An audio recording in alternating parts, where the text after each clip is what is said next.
ओम सच्चिदानंद रूपाय विश्वोत्पत्त्यादेतवे तापत्रय विनाशाय श्री कृष्णाय वयं नमः।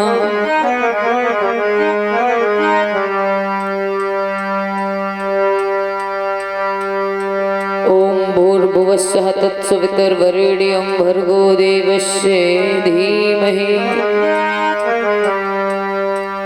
धियो यो न प्रचोदयात्।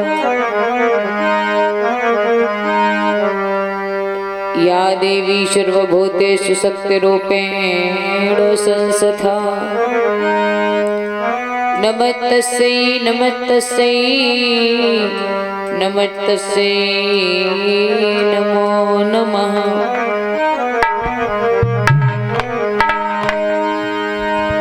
सर्वमंगल मांगल्ये शिवे सर्वार्थ साधिके शरण्ये त्र्यंबके गौरी नारायणी नमस्तुते।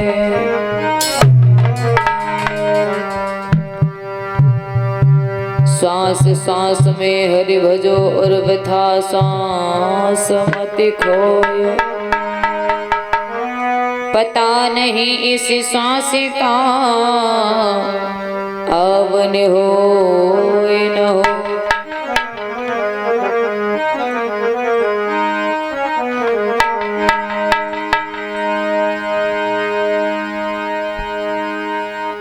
संत हमारी आत्मा और हमें संत सिरमौर सबको सीताराम है सो अपनी अपनी ठौर।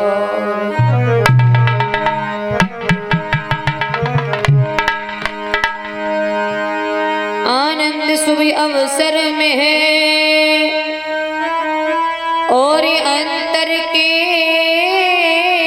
घटपट खोल एक बार मिल प्रेम से श्री रामचंद्र के जय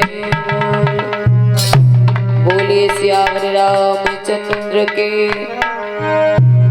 बोले दुर्गे मैया की।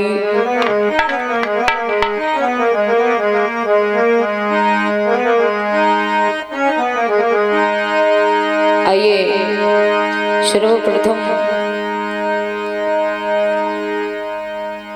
गणेश भगवान जी के पावन चरणों में सुंदर सी वंदना है।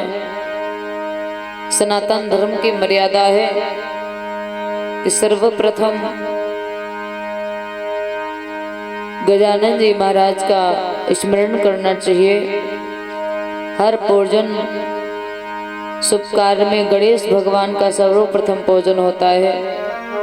सो सर्वप्रथम गणेश भगवान जी का सुंदर सा आवाहन करते हुए सुंदर से भगवान की पावन हरि चर्चा की तरफ बढ़ते हैं।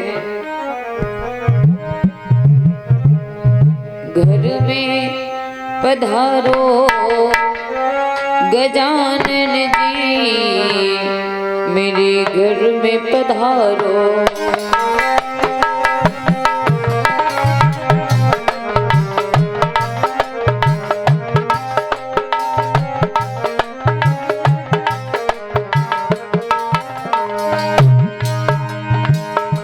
घर में पधारो गजानन जी मेरे घर में पधारो।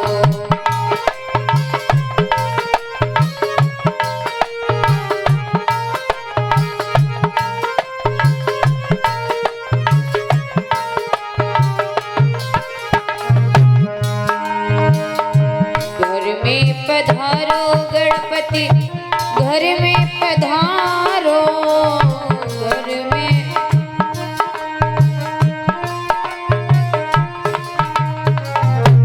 घर में पधारो गणपति घर में पधारो। घर में पधारो गणपति घर में पधारो।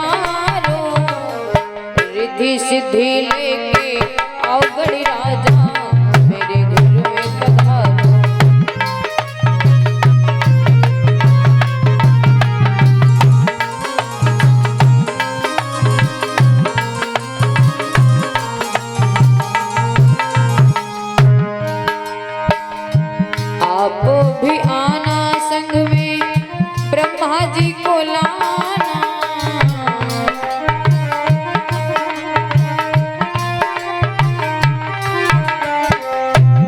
आप भी आना संग में ब्रह्मा जी को लाना, ब्रह्मा जी को लाना संग में विष्णु जी को लाना,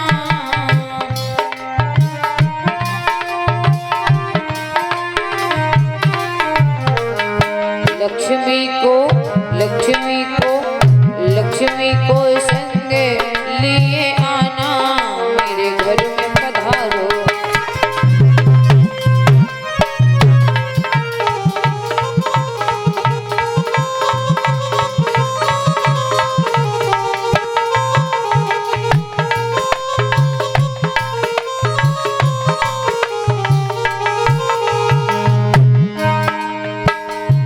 आप भी आना संग में भोले जी को लाना, आप भी आना,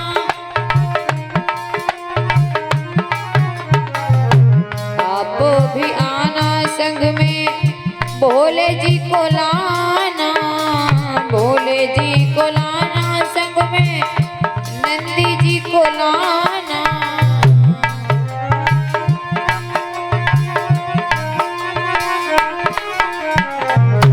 भोले जी को लाना संग में नंदी जी को लाना, गौरा को संग लिए आना, मेरे घर में पधारो।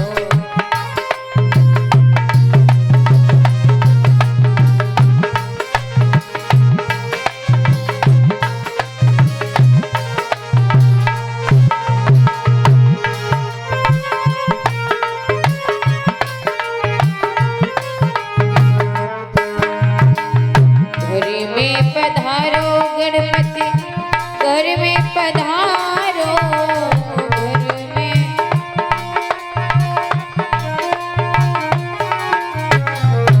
घर में पधारो गणपति घर में पधारो, रिद्धि सिद्धि लेके आओ गण राजा, मेरे घर में पधारो।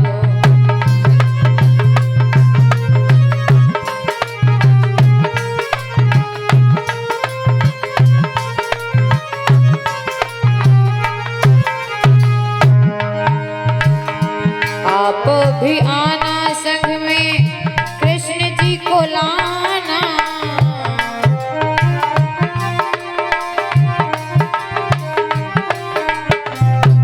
आप भी आना संग में कृष्ण जी को लाना, कृष्ण जी को लाना संग में कृष्ण जी को लाना, बलिदाऊ जी को लाना,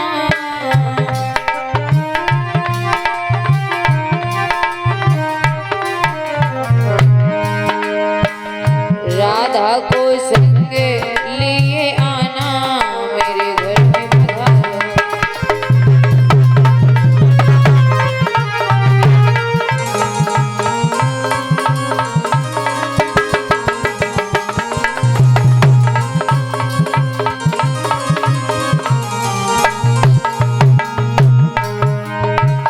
घर में पधारो गणपति घर में पधारो,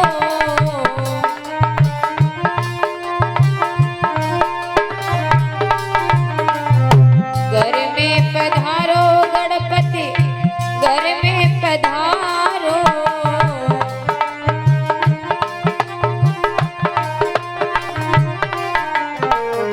रिद्धि सिद्धि लेके आओ गण राजा, मेरे घर में पधारो।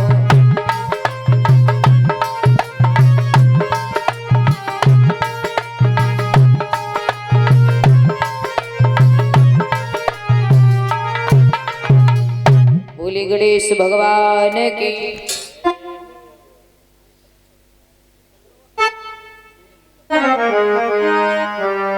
बोले गणेश भगवान की। बोले उमापति महादेव के। बोले शंकर भगवान के। आइए, बड़ी ही पावन भगवान जी की चर्चा है। जैसा कि सभी भक्तों को अवगत है, आपके पावन ग्राम में सुंदर से श्रीमद् भागवत कथा का अनुष्ठान रखा गया है, जिसका आज प्रथम दिवस है और बड़ी ही पावन चर्चाएं सभी भक्तों को श्रवण करने को मिलेंगे। कहते हैं, जब जन्म जन्मांतर के पाप नष्ट होकर के पुण्यों का उदय हुआ करता है, तब हमें ऐसे शुभ अवसर प्रदान होते हैं। ये हमारी और आपकी मर्जी नहीं है कि हम आप तक पहुंच पाते और आप हम तक पहुंच पाते या भगवान की कथा करवा पाते। ये सब भगवान का संकेत है और उनकी मर्जी से ही सब होता है। प्रभु कहते हैं,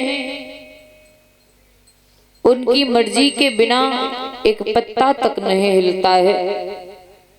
बड़े ही सौभाग्य सभी के हैं जो ऐसा शुभ अवसर प्रदान हुआ है।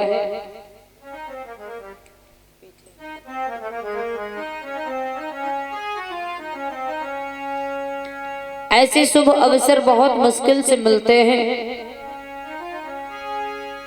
पूज्यपाद गोस्वामी तुलसीदास बाबा जी रामचरितमानस में अंकित करते हैं, और अति हरि कृपा जाहि पर होई,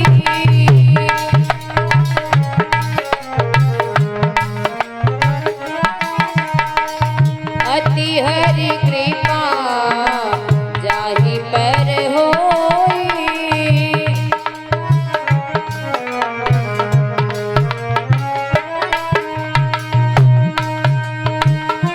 अति हरि कृपा जाहि पर होई, अति हरि कृपा जाहि पर होई, पावत देहि मार्ग सोई, पावत देहि मार्ग सोई।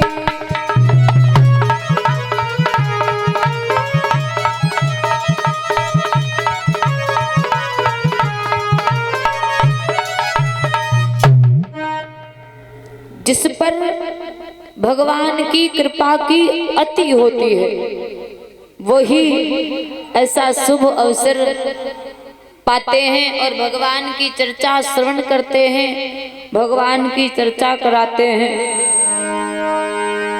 और जिस पर भगवान की कृपा हो जाए, उस पर सभी कृपा करते हैं। और जही पर कृपा राम की होई,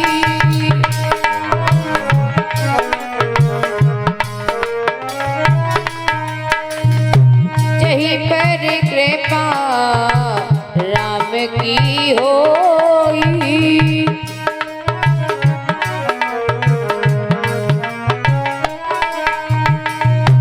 जही पर कृपा राम की होई,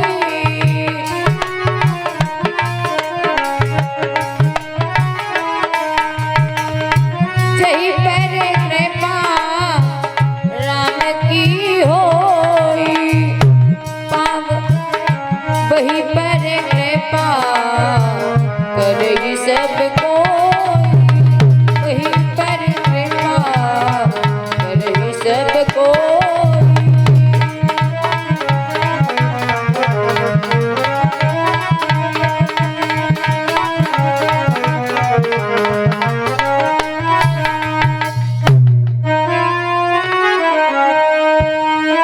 जही पर कृपा राम की होई, वही पर कृपा करे सब कोई। कहते हैं, भगवान की कृपा जिसके ऊपर होती है, कृपा ही नहीं बल्कि जिसके ऊपर भगवान की कृपा की अति होती है, वही ऐसे शुभ धर्म की ओर अपने हाथ आगे बढ़ाता है, वही ऐसे धार्मिक कार्य करने को सोचता है। और फिर जिसके ऊपर भगवान की कृपा हो जाए फिर उसको किसी भी चीज की कमी नहीं रहती है। बोले उसको हर सुख सुविधा मिलती है और हर उसके बिगड़े काम बनते हैं। अगर हमने धर्म की ओर हाथ बढ़ाए हैं तो अवश्य ही उसका लाभ हमें अवश्य मिलेगा। ऐसा नहीं कि हम अपना पैसा और शरीर बिना मतलब में लगा रहे हैं, नहीं। बड़े ही सौभाग्य की बात है, हम लोग इस भारत भूमि में पल रहे हैं। अपने भारत देश को सब देशों से महान बताया गया है। क्यों दादाजी?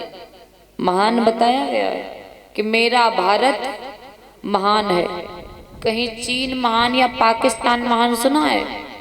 नहीं सुना है। क्यों? भारत ही क्यों महान है? कुछ तो भारत में ऐसी खूबी होगी, कुछ तो ऐसी खास बात होगी, कुछ अद्भुत बात होगी, तभी तो महान कहा गया, तभी तो महानता का श्रेय दिया गया। भारत देश को महान ऐसे ही नहीं कहा गया। भारत देश में अनेक संत महात्मा हुए, अनेक महान सतिया हुई, अनेक ऐसे ऋषि मुनि तपस्वी हुए जिन्होंने त्याग किया है, बलिदान किया है, तब जाकर के ये भारत देश महान बन पाया है। और सबसे खास बात, भारत देश जितनी भी बार भगवान ने अवतार लिया इस पृथ्वी पर, जब भी इस पृथ्वी पर आए हैं तो भारत ही देश में आए हैं। भारत देश नहीं बल्कि उत्तर प्रदेश में आए हैं प्रभु। सबसे सर्वोत्तम उत्तर प्रदेश माना गया है। मथुरा, वृंदावन, नंदगांव, गोकुल, बरसाना, बावन भगवान, नरसिंह भगवान, जितने भी बार भगवान ने अवतार लिया तो अपने इसी उत्तर प्रदेश में अवतार लिया। हम लोग और भी सौभाग्यशाली हैं जो हम इस उत्तर प्रदेश में जन्म लेकर के आए। उस भूमि पर पल रहे हैं जिस भूमि पर भगवान पधार करके लीलाएं की हैं, दुष्टों का संहार किया है, भक्तों का उद्धार किया है। उस भूमि पर, उस स्थल पर हम लोग पल रहे हैं, अपना जीवन यापन कर रहे हैं। कितनी सुंदर बात है। आइए, बड़ी ही पावन चर्चा है। सभी भक्त मन और वाणी को पवित्र करने के लिए 2 शब्दों में भगवान का संकीर्तन बोले और फिर बड़ा ही पावन समय है। नित्य भगवान की पावन नई नई कथाओं को श्रवण करने को मिलेगा सभी भक्तों को।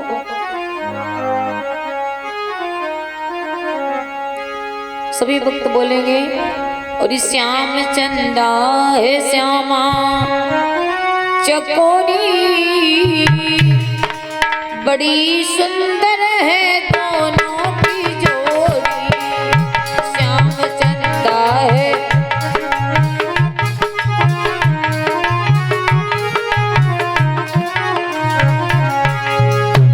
श्याम चंदा है श्यामा चकोरी, बड़ी सुंदर है दोनों की जोड़ी।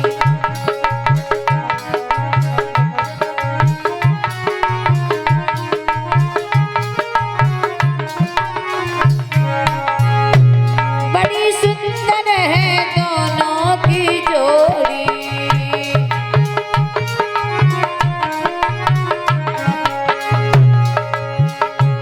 बड़ी सुंदर है दोनों की जोड़ी।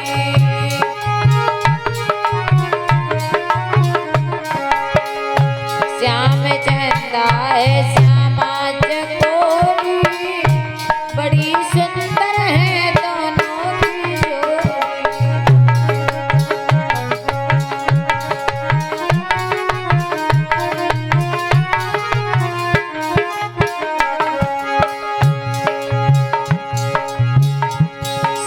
भक्त भाई ताली सेवा करते हुए बोलेंगे, कंजूसी नहीं होनी चाहिए। सभी मैया लोग ताली बजा करके बोलेंगे। हाँ, पीछे वाली मैया लोग। श्याम रसिया है राधा रसीली,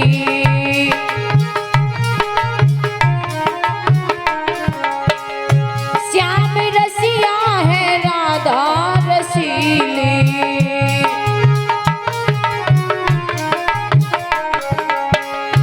श्याम चंचल है राधा शर्मीली,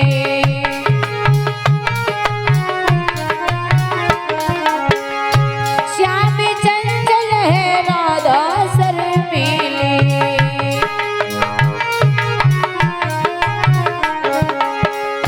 श्याम सांवले है राधा है गोरी, बड़ी सुंदर है दोनों की जोड़ी,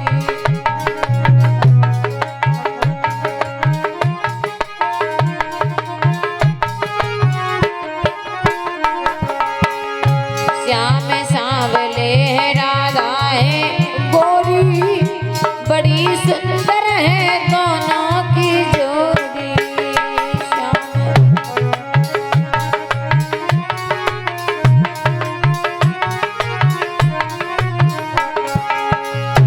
बड़ी सुंदर है दोनों की जोड़ी,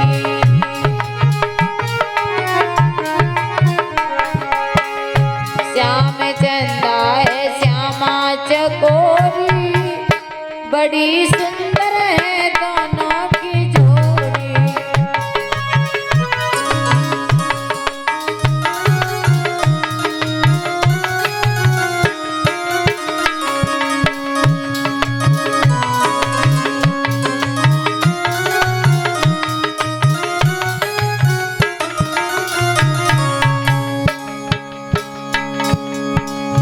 श्याम रसिया है राधा रसीली,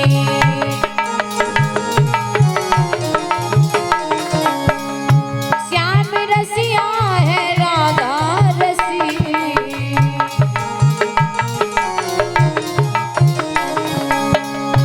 श्याम चंचल है राधा शर्मीली,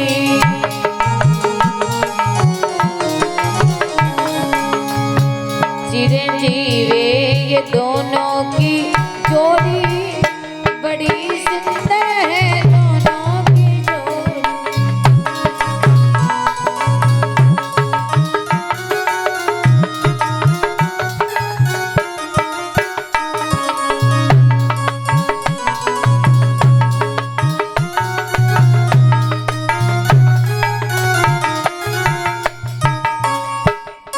बोली राधे रानी सरकार की। आइए, बड़ी पावन चर्चा है। ये जो भगवान की पावन श्रीमद् भागवत कथा है, ये सबसे पहले कहाँ पर हुई, किसने सुनाई, किसने सुनी है? बड़ी सुंदर बात है।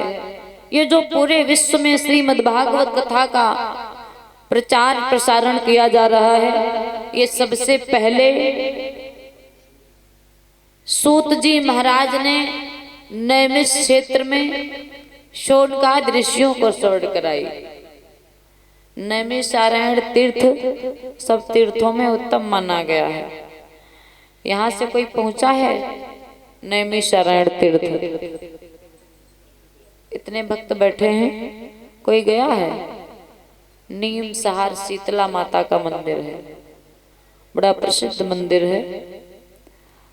यहाँ से काफी दूरी है, हमारे उधर पड़ोस में पड़ता है, ज्यादा दूरी नहीं है, यहाँ से काफी दूर है। सबसे पहले सर्वप्रथम श्री सूत जी महाराज ने नैमिषारण्य तीर्थ में ही श्रीमद् भागवत कथा को श्रवण कराया है, शोणकाद ऋषियों को। संकेत मिलता है, एक बार की बात है, श्री सूत जी महाराज सनकाद ऋषियों को समझा करके बताने लगे हैं। एक बार देव ऋषि नारद बाबा जी ने मन में विचार किया है कि मृत्यु लोक में कहीं भ्रमण करने के लिए चलते हैं। तो नारद बाबा जी ने अपनी वीणा उठाई है और वीणा की झनकार करते हुए मथुरा जी पहुंचे हैं। और मथुरा जी जाकर के नारद बाबा जी यमुना नदी की जो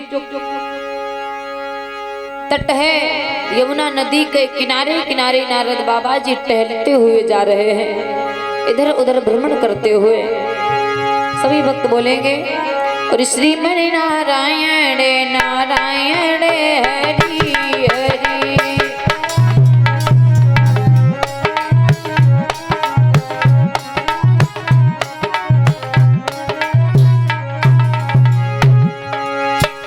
हरि हरि रे बोलो हरि हरि, श्रीमन नारायण नारायण हरि हरि।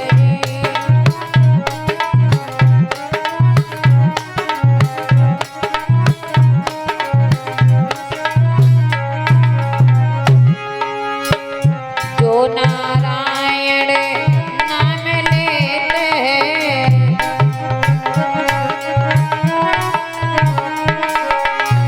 जो नारायण नाम लेते हैं,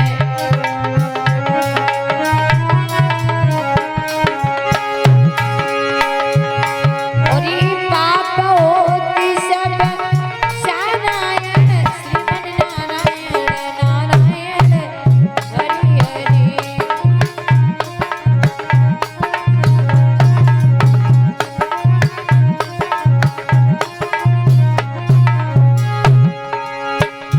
श्रीमन नारायण नारायण हरि हरि, भजन नारायण।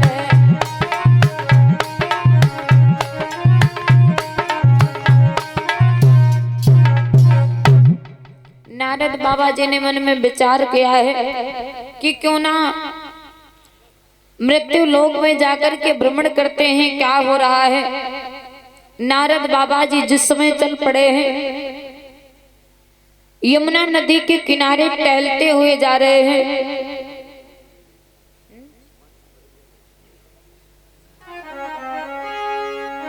नारद ऋषि ने एक दिन यमुना जी के तीर देखी कोई सुंदरी, दुखियायो रे अधीर।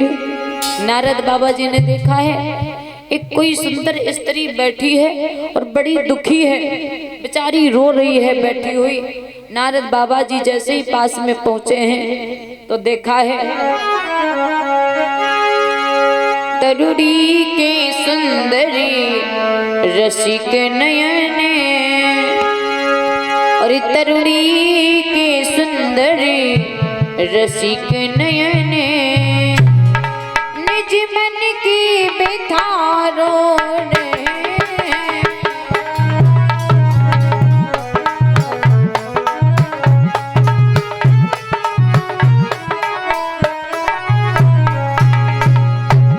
तरुणी के सुंदर रसिक नयन, निज मन की बिथारो रे। दो बूढ़े पुरुष बेखबर से,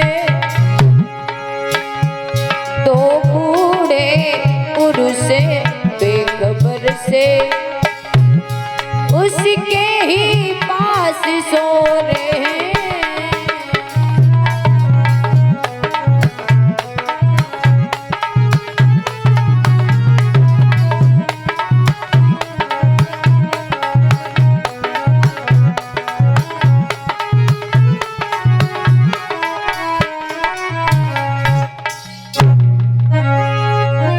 तरुणी के सुंदर रसिक नयन, निज मन की बिथा रो रहे हैं, और दो बूढ़े पुरुष बेखबर से उसके ही पास सो रहे हैं।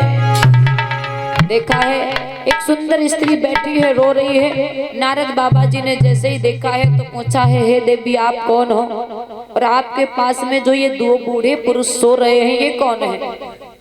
सुंदर स्त्री ने समझा कर बताया, हे ऋषिवर आप मुझे जो साधारण सी स्त्री के रूप में देख रहे हो, मैं कोई साधारण स्त्री नहीं हूं। समझा करके नारद बाबा जी से सुंदर स्त्री ने बताया है, मैं हूं लौकिक सुंदरी नहीं, और सब मुझे भक्ति बतलाते हैं, और यह ज्ञान विराग रूप मेरे दोनों बेटा कहलाते हैं।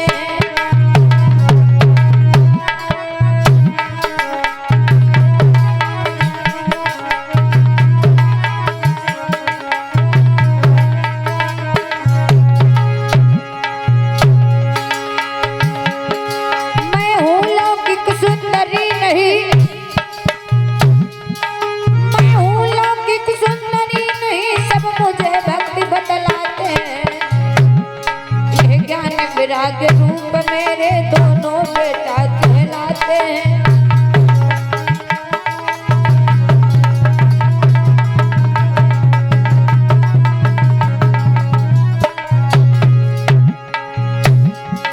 ऋषिराज बात है लज्जा की, ऋषिराज बात है लज्जा की, मरने की खास निशानी है। बेटों पर इधर बुढ़ापा है, नैया पे चढ़ी जवानी है।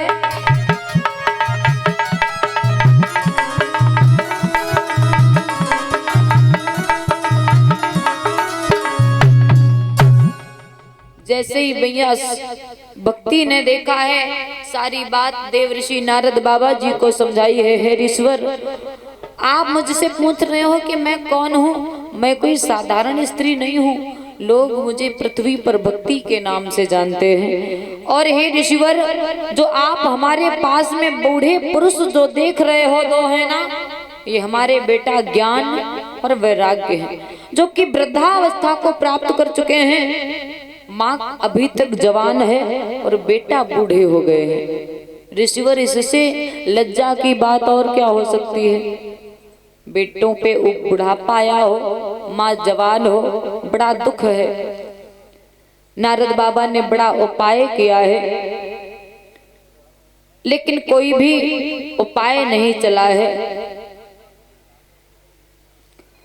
ज्ञान और वैराग्य को जवान करने के लिए महाराज देव ऋषि नारद बाबा जी ने बड़ा ही उपाय किया है। अनेक जड़ी बूटियां लेकर के आए हैं, अनेक मंत्रों का उच्चारण किया है, लेकिन कोई भी उपाय नहीं चला है।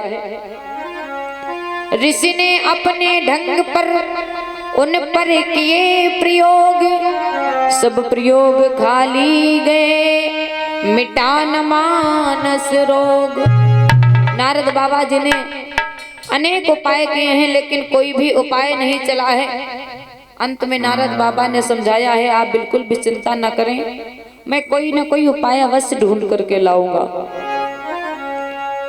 नारद बोले, ठहरो देवी, मैं शीघ्र लौट कर आऊंगा, और कोई अचूक औषधि लाकर इनकी है विधा मिटाऊंगा।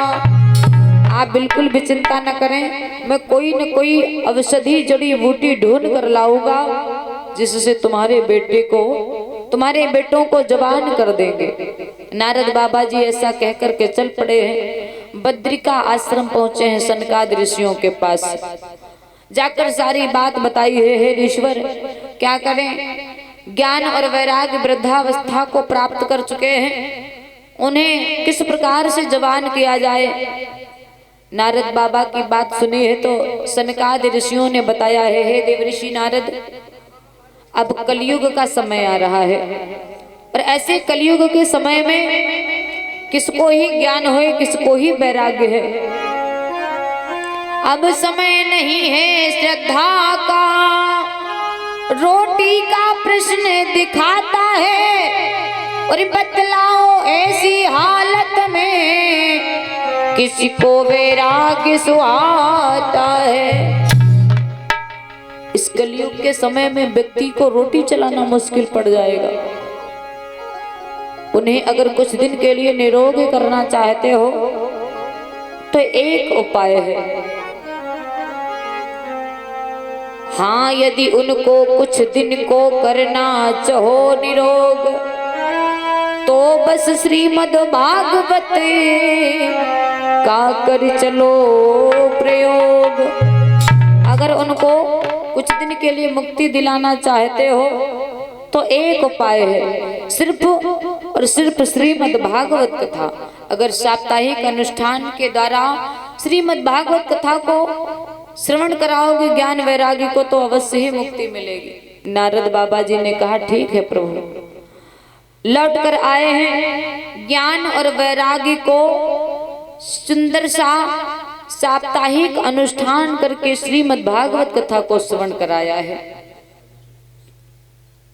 जिस समय श्रीमद् भागवत कथा को श्रवण कराया है, ज्ञान और वैरागी ने कथा को श्रवण किया है, तो दोनों ही जवान हो गए हैं। और जिस समय साप्ताहिक अनुष्ठान के द्वारा श्रीमद् भागवत कथा को श्रवण किया है, तो ज्ञान और वैराग्य दोनों जवान हो गए हैं। मैया भक्ति ने अपने दोनों बेटों को देखा है, जवान हो गए हैं, नाचने लगी है। बोलिए गोविंद भगवान की। महाराज, इस श्रीमद् भागवत कथा को श्रवण करने से इतना तक लाभ हो सकता है कि एक बूढ़ा व्यक्ति भी जवान हो सकता है। ये श्री व्यास जी महाराज ने दो फायदा श्रीमद् भागवत कथा को श्रवण करके है वो फायदा अंकित किया है। सर्वप्रथम श्री व्यास जी महाराज ने ये समझाया है कि श्रीमद् भागवत कथा को श्रवण करके ज्ञान और वैराग्य, जो भक्ति के दोनों बेटे बूढ़े हो गए थे, उनको मुक्ति मिली है। इस कथा में इतनी शक्ति है, इतनी ताकत है कि एक बूढ़ा व्यक्ति भी जवान हो सकता है। इतना प्रभावशाली ये कथा है। इस कलिकाल में सबसे बढ़िया सरल उपाय श्रीमद् भागवत कथा का रसपान करना ही मुक्ति के उद्धार के लिए है, व्यक्ति के उद्धार के है। महाराज, मैया भक्ति बड़ी प्रसन्न हुई है। जिस समय अपने दोनों बेटों को जवान देखा है, मैया भक्ति नाचने लगी है। और आपके भी ग्राम में मैया भक्ति नाचती हुई नजर आएगी। अभी तो कथा का प्रथम दिवस है। जैसे जैसे समय व्यतीत होगा वैसे वैसे कथा में भी आनंद आएगा। आशा ही नहीं बल्कि पूर्ण विश्वास है। जिस प्रकार से गन्ने का रस होता है, गन्ना अगर ऊपर से खाना प्रारंभ करेंगे तो कम मीठा लगता है, और जैसे जैसे नीचे बढ़ेंगे वैसे वैसे मीठा अधिक लगने लगता है। ठीक उसी प्रकार से ये साप्ताहिक अनुष्ठान का भी वही हाल है कि प्रथम दिवस, द्वितीय दिवस, जैसे जैसे कथा का समय दिन व्यतीत होते हैं वैसे वैसे ही कथा अच्छी लगती है। आज अभी हम आए हैं, ना आप हमें जानते हो और ना हम आपको जानते हैं। आज कल 2 दिन रुकेंगे तो आप भी अच्छे तरीके से हमारे भाव विचार से परिपक्व हो जाएंगे, और हम भी आपके भाव विचार से समझ जाएंगे कि सभी भक्तों को क्या पसंद है ना। तो धीरे धीरे उसी प्रकार से आगे प्रयास करते रहते हैं, और वैसे वैसे आनंद भी बढ़ता जाता है। जैसे जैसे कथा आगे बढ़ेगी, दिन व्यतीत होंगे, वैसे वैसे कथा में आनंद आएगा। और अंत में जब धीरे धीरे 6ठा 7वां दिन आ जाता है तो कथा में इतना आनंद आता है, इतना आनंद आता है कि कहते हैं 2 दिन की कथा और बढ़ा दो, 7 दिन की है 9 दिन की कर दो। हाँ, लेकिन तब समय हो जाता है अनुष्ठान पूर्ण होने का। यही सार जीवन का भी है। व्यक्ति जिस समय थोड़ा समझदार होता है तो उसके सिर पर इतना भार होता है, इतनी जिम्मेदारी होती है, इतनी टेंशन होती है कि व्यक्ति सोचता है इसी अच्छी टेंशन से तो मरी जाते तो अच्छा होता, जन्म ही लेके ना आते तो अच्छा होता। दुनिया भर के झंझट है, दुनिया भर की टेंशन है, दुनिया भर की बीमारी है, हर परेशानी हर मुसीबत है।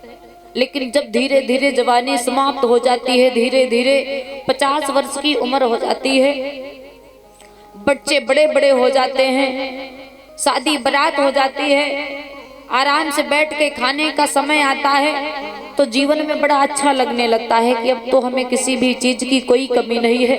बालक भी हैं, बालिका भी हैं, संतानों की शादियां भी हो गई हैं, आराम से जीवन यापन करेंगे, अब आनंद आएगा जीवन का। लेकिन तब जाने का समय हो जाता है, बुढ़ापा धीरे धीरे जब आता है तो जाने का समय आ जाता है। यही सार है जीवन का भी। बोलिए गोविंद भगवान की। आइए भाई, आज प्रथम दिवस है कथा का और एक बड़ा सुंदर सा भजन सभी भक्त बोलेंगे ताले सेवा करते हुए, और फिर उसके बाद में आरती और प्रसाद। दिन की कथा का समय क्या रखा जाए, आप लोग डिसाइड करके बताएं। 12 बजे से 12 से 5, 11 बजे से 11 बजे तक तो सुबह का हवन ही निवृत्त हो पाएगा। हमारे तो मन से यह है कि सुबह हवन होगा तो उसमें भी टाइम लगेगा, यज्ञ होगा, और 12 बजे से रखा जाए या फिर 1 बजे से रखा जाए। 12 बजे बिल्कुल बहुत कड़ी धूप होती है, ना इधर का समय होता है ना उधर का समय होता है। सूर्य भगवान भी पूरी तरीके से अपना प्रभाव जमा देते हैं 12 बजे।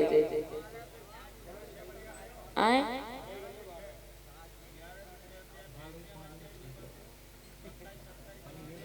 हाँ, नहीं देखो भाई, सभी के पास कार्य भी है ना, शाम का भी कार्य है, सभी के पास शाम सुबह का कार्य तो रहता ही है। 12 से 5 ही रखा जाए तो उधर शाम के टाइम भी समय मिल जाएगा और इधर सुबह के टाइम भी समय मिल जाएगा। तो 12 बजे से 5 बजे तक सभी भक्तों को अवगत किया जा रहा है कि कथा का जो समय है वो निश्चित हो गया है 12 बजे से 5 बजे तक। फिर आगे बढ़ भी जाएगा, कोई दिक्कत नहीं है, लेकिन प्रारंभ का जो समय है वो 12 बजे ही से प्रारंभ हो जाए। हाँ, वो लास्ट में बढ़ जाएगा, कोई दिक्कत की बात नहीं, आप लोग बैठे रहेंगे। बोली बांके बिहारी सरकार की। आइए एक बार सभी भक्त, बड़ा सुंदर सा भाव है, सभी भक्त ताली सेवा करते हुए बोलेंगे।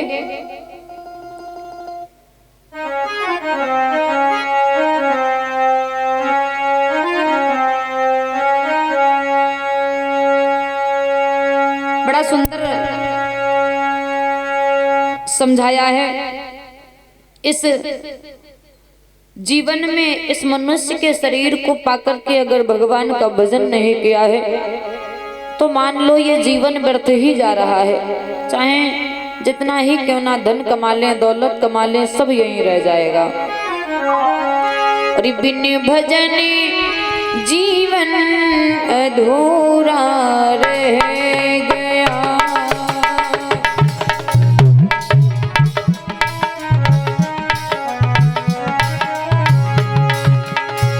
बिन भजन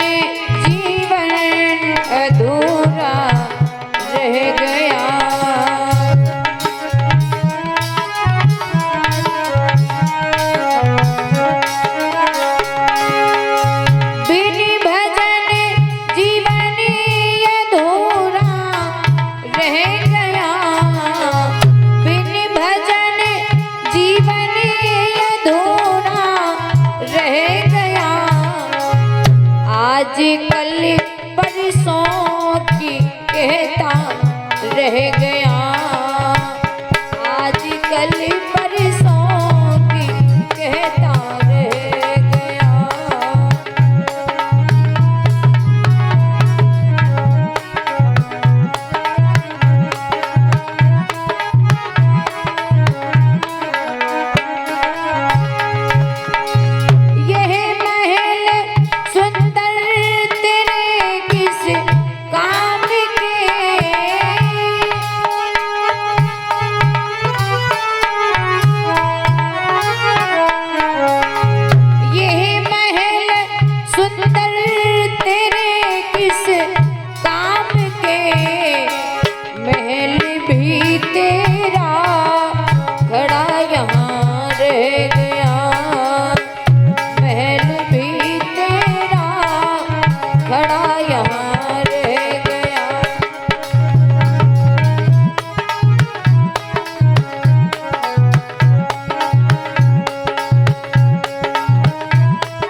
कल परसों की कहता रह गया।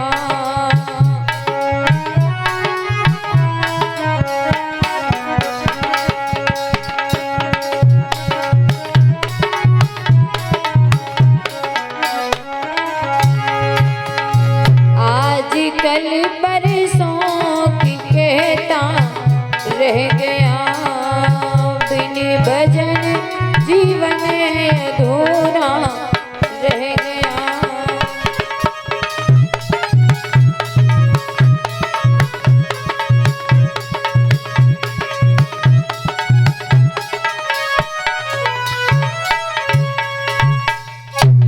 बोली बाके बिहारी लाल की।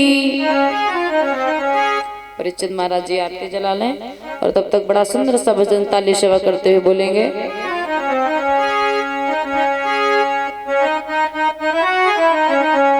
और यमुना किनारे मेरो गाँव, और यमुना किनारे मेरो गाँव, सामने आए जइयो। यमुना किनारे मेरो गाँव,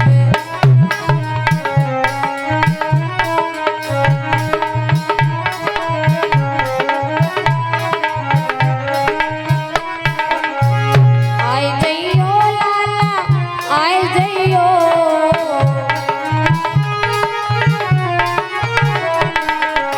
यमुना किनारे मेरो गाँव, सामने आए जइयो।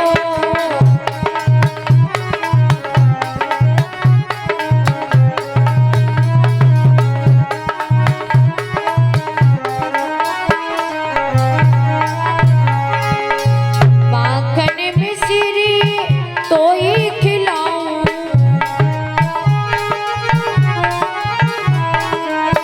माखन मिश्री तो ही खिलाऊं।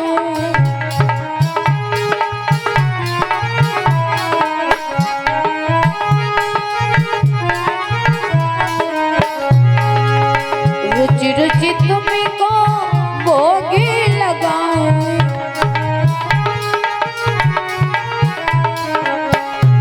और रोज दबाऊं तेरे पाँव, हाँ रोज दबाऊं तेरे पाँव, सामने आए जइयो।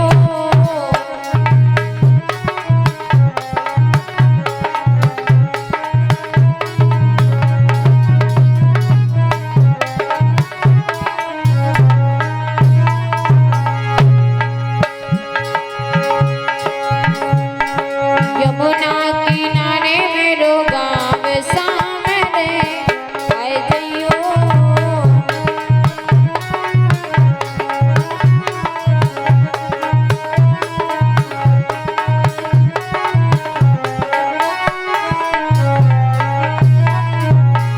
आए जइयो लाला, आए जइयो।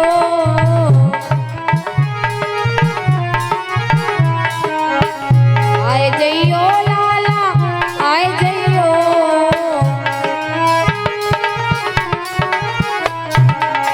यमुना किनारे मेरो गाँव, सामने आए जइयो। यमुना किनारे मेरो गाँव, सामने आए जइयो।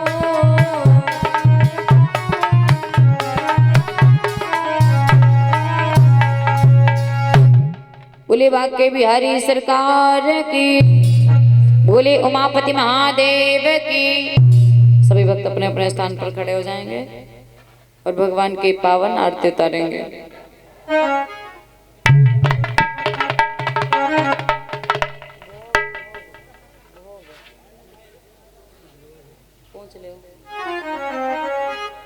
और कोई भी भक्त चप्पल या जूता पहन के आरती नहीं करेंगे, उतार दें उसके बाद में पहन लें आरती के बाद।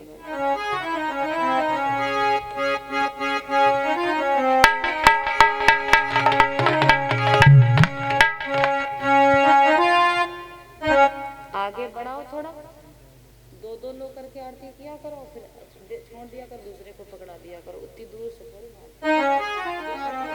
बता दो थोड़ा आगे से।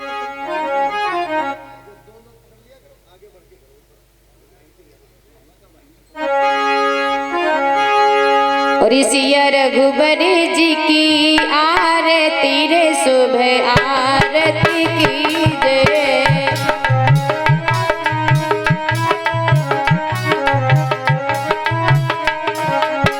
सिया रघुबर जी की आरती रे सुबह आरती की जय।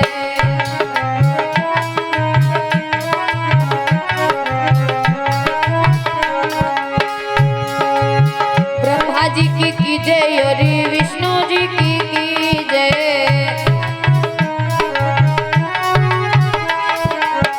ब्रह्मा जी की जय और विष्णु जी की जय।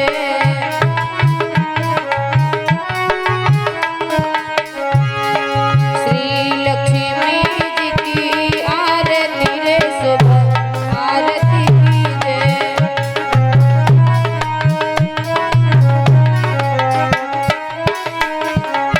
सिया रघुबर जी की आरती रे सुबह आरती की जय। अब आ जाओ।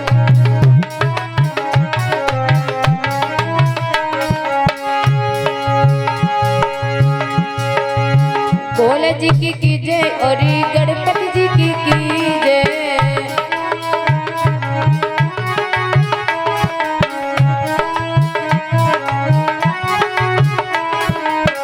भोले जी की जय और गणपति जी की जय।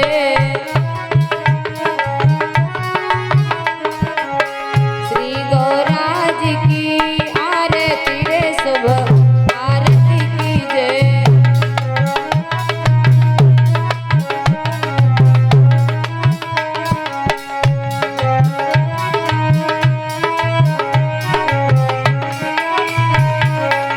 सिया रघुबर जी की आरती रे सुबह आरती की जय।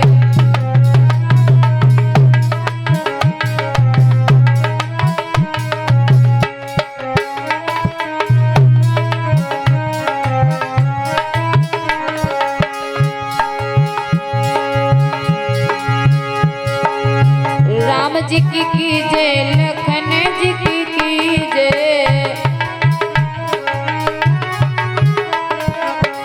राम जी की जय लखन जी की जय। श्री सीता जी की आरती रे सुबह आरती की जय।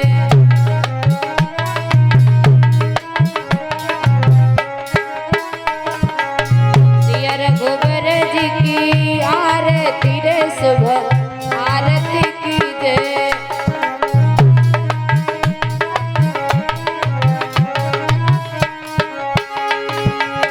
कृष्ण जी की जय बलदाऊ जी की जय।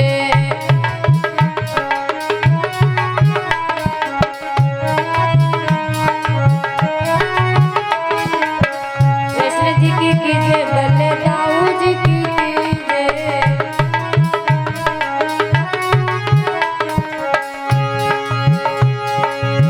श्री राधा जी की आरती रे सुबह आरती की जय। सिया रघुबर जी की आरती रे सुबह आरती की जय।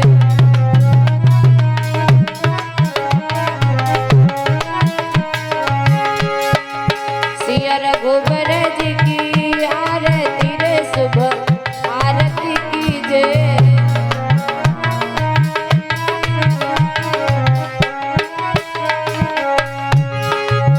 बोलो राधे राधे बोलो राधे राधे श्याम से मिलाए दे। राधा रानी की जय महारानी की जय। बोलो बरसाने वाली की जय जय जय। बोलो बरसाने वाली